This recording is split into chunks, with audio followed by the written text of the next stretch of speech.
Good morning friends, मैं doctor Mukesh Yadav आपका स्वागत करता हूं मेरे YouTube channel doctor Mukesh Yadav English academy में। ये फ्रेंड्स, आज की क्लास में ट्रांसफॉर्मेशन के बहुत इंपॉर्टेंट चैप्टर को हम डिस्कस कर रहे हैं। वो इंपॉर्टेंट चैप्टर है कि असर्टिव से इंटरोगेटिव कैसे बनाया जाता है। असर्टिव से इंटरोगेटिव का मीनिंग समझेंगे आप कि अफर्मेटिव को इंटरोगेटिव कैसे बनाया जाएगा और नेगेटिव को इंटरोगेटिव कैसे बनाएगा। ये दोनों को हम आज कवर करेंगे। यदि आप चैनल पे पहली बार आए हो तो अभी चैनल को सब्सक्राइब कर लीजिए, वीडियो को लाइक कर लीजिए। अगर आपको कोई सुझाव हो तो मुझे कमेंट करके आप जरूर बताना। तो जब हम इंटरोगेटिव बनाते हैं तो इंटरोगेटिव बनाने के दो तरीके हैं। पहला तरीका है हम जनरली इंटरोगेटिव बनाते हैं तो हम केवल ऑक्सिलरी वर्ब को सब्जेक्ट से पहले लिख देते हैं, इंटरोगेटिव बन गया।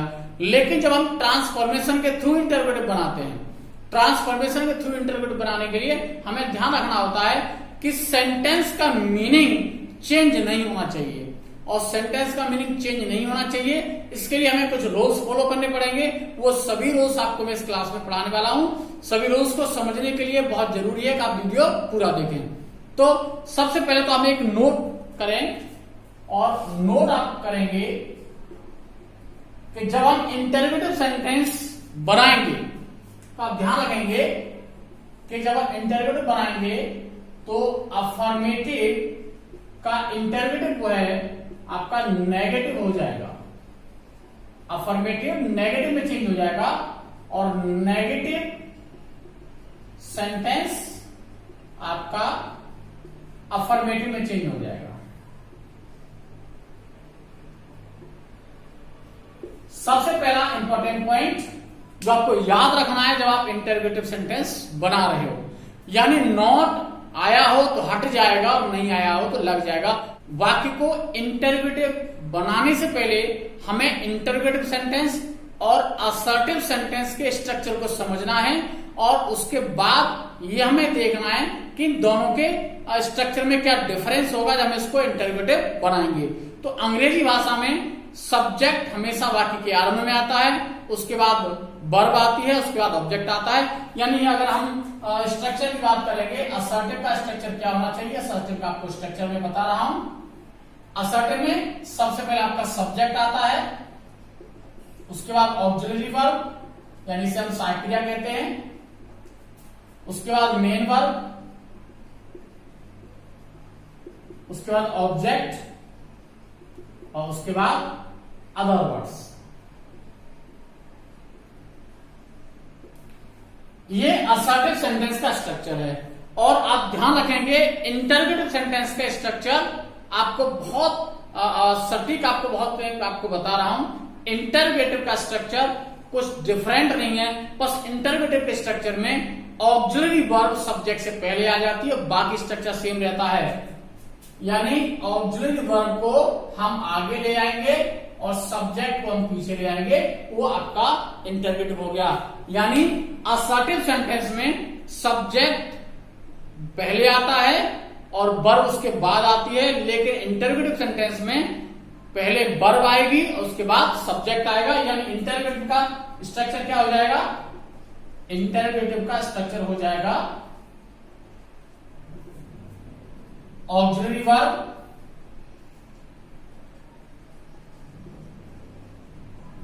Plus subject plus main verb plus object plus other words.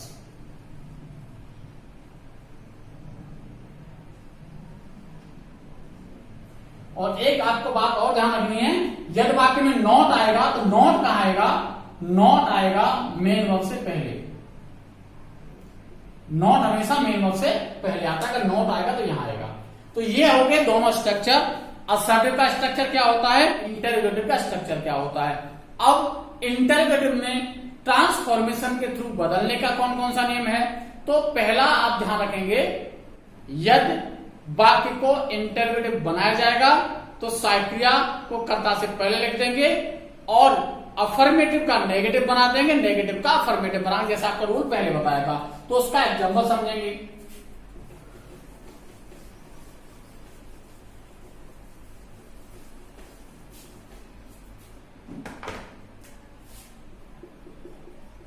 I know him, मैं उसे जानता हूं। इसको अगर हमें इंटरवेटिव बनाना है तो इंटरवेटिव बनाने के लिए सहायक क्रिया कर्ता से पहले आ जाएगी, और यदि नॉट आया है तो हट जाएगा, नहीं आया तो लग जाएगा। यानी यहाँ पर नॉट नहीं है, ये अफर्मेटिव सेंटेंस है और अफर्मेटिव का नेगेटिव बन जाएगा। प्रेजेंट इंडेफिनिट है तो प्रेजेंट इंडेफिनिट सहायक क्रिया do, I not know him.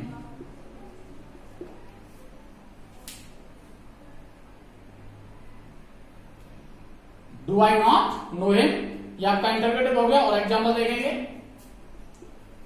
He is not going to Agra. अब देखिए नेगेटिव सेंटेंस है और नेगेटिव को इंटरप्रेटिव बनाएंगे तो नॉट हट जाएगा और ऑब्जेक्टिव ऑफ सब्जेक्ट से पहले आ जाएगी। Is he going to Agra. दूसरा नियम है, ऑलवेज वाले वाक्यों को व्हेन से प्रश्नवाचक बना दिया जाता है और ऑलवेज के स्थान पर नॉट लिख देते हैं। जैसे ही ऑलवेज हेल्प्स द पुअर, वो हमेशा गरीबों की सहायता करता है। इसका इंटरप्रेटिव हो जाएगा व्हेन डज, जो प्रेजेंट इंडेफिनिट है, when does he not help the poor। Rule number third है, नेवर वाले वाक्यों को दो प्रकार से इंटरप्रेटिव बनाया जाता है। नंबर वन, नेवर को हटाकर एवर लिख देते हैं और सहायक क्रिया को कर्ता से पहले लिख देते हैं। और नंबर दो, नेवर को हटाकर वाक्य को व्हेन से प्रश्नवाचक बना देते हैं। दोनों का एग्जाम्पल देखते हैं। She never tells a lie.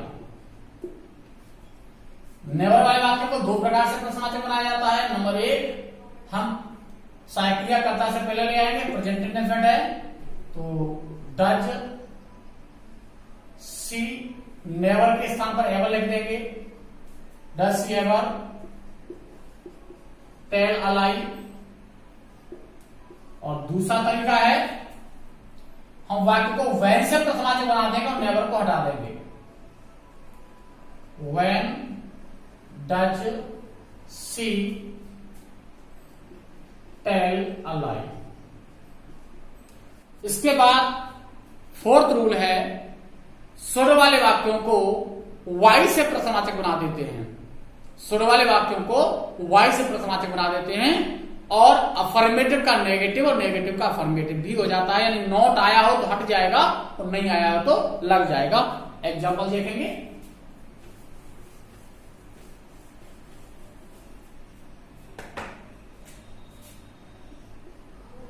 You should not waste your time. Should वाले वाक्यों को वाई से प्रश्नवाचक बनाया जाता है। वाई शुड, अब देखिए प्रश्नवाचक वाक्यों में सहायक क्रिया तो पहले आनी है। यू, चूंकि नॉट आया है तो नॉट हट जाएगा, अफर्मेटिव बन जाएगा नेगेटिव का। Why should you waste your time. एक एग्जाम्पल और देखते हैं, आई शुड स्टडी मोर। ये अफर्मेटिव है, इसका नेगेटिव बन जाएगा। Why should I not study more. Rule number 5 है, everybody everyone, nobody no one, somebody someone, anybody anyone. किसी वाक्य के सब्जेक्ट हों तो इनके स्थान पर हु लिख देते हैं और वाक्य को प्रश्नवाचक बना देते हैं। वो कंडीशन आपको याद रखनी है कि अफर्मेटिव का नेगेटिव तो बनना ही बनना है, नेगेटिव का अफर्मेटिव बनना है। For example,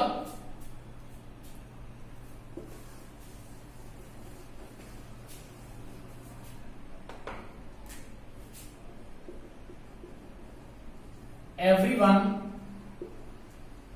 respects Sachin. Everyone किसी वाक्य का सब्जेक्ट हो, नो वन किसी वाक्य का सब्जेक्ट हो, तो ये आपका रिप्लेस कर दिए जाएंगे हु के द्वारा। अब चूंकि एवरीवन अफर्मेटिव है तो इसलिए इसका नेगेटिव बन जाएगा, प्रेजेंट इंडेफिनिट है, who does not respect Sachin. और ये यहां पर नेगेटिव होगा, जैसे नोबडी हेल्प मी, ये नेगेटिव है और नेगेटिव का अफर्मेटिव बन जाएगा, तो नोबडी को रिप्लेस करेंगे हु में। अब हु जहां करता होता है और वॉट जहां करता होता है तो उस वाक्य को असर्टिव की तरह बनाते हैं, यानी उसको इंटरोगेटिव की तरह नहीं बनाते हैं। तो पास्ट मेथड में अफर्मेटिव का बनाना है तो अफर्मेटिव में हम कोई भी साइकिल यूज नहीं करते, इसलिए who help me. Rule number 6 है, यदि everybody everyone, nobody no one, somebody someone, anybody anyone all किसी वाक्य के ऑब्जेक्ट हों तो इन्हें हटा दिया जाता है और वाक्य को हुम से प्रश्नवाचक बना देते हैं। नॉट आया हो तो हटा देंगे, नहीं आया हो तो लगा देंगे। अफर्मेटिव और नेगेटिव दोनों को एक साथ आपको मैं करा रहा हूं। एग्जाम्पल देखेंगे।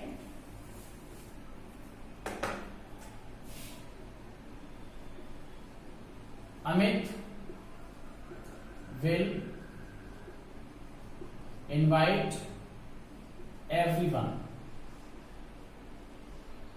देखिए एवरीवन जहां सब्जेक्ट होगा, सॉरी ऑब्जेक्ट होगा, एवरीवन जहां ऑब्जेक्ट होगा तो एवरीवन को हटा देंगे और बाकी को हुम से प्रश्नवाचक बना देंगे। हुम विल अमित। देखिए अफर्मेटिव का नेगेटिव नॉट इनवाइट, और एक नेगेटिव का एग्जांपल ले लेते हैं। She met none yesterday. अब नन नेगेटिव है तो उसका अफर्मेटिव बन जाएगा और नन को हम हटा देंगे और बाकी को हुम से प्रश्नवाचक बना देंगे। Whom did she meet yesterday. और रूल नंबर 7 है कि इंपरेटिव सेंटेंस से डू नॉट को हटा देंगे, उसके स्थान पर वाई लिख देंगे। For example, do not waste your time, तो डू नॉट के स्थान पर वाई लिख देंगे, वाई वेस्ट योर टाइम। एक एग्जांपल अफर्मेटिव का दे देता हूं।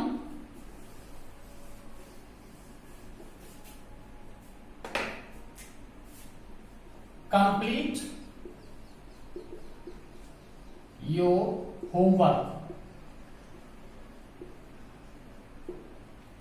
तो ये अफर्मेटिव है तो उसका बन जाएगा why not complete your homework.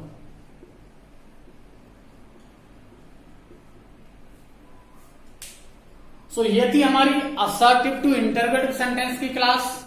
आपको वीडियो कैसा लगा आप मुझे कमेंट करके बताएं।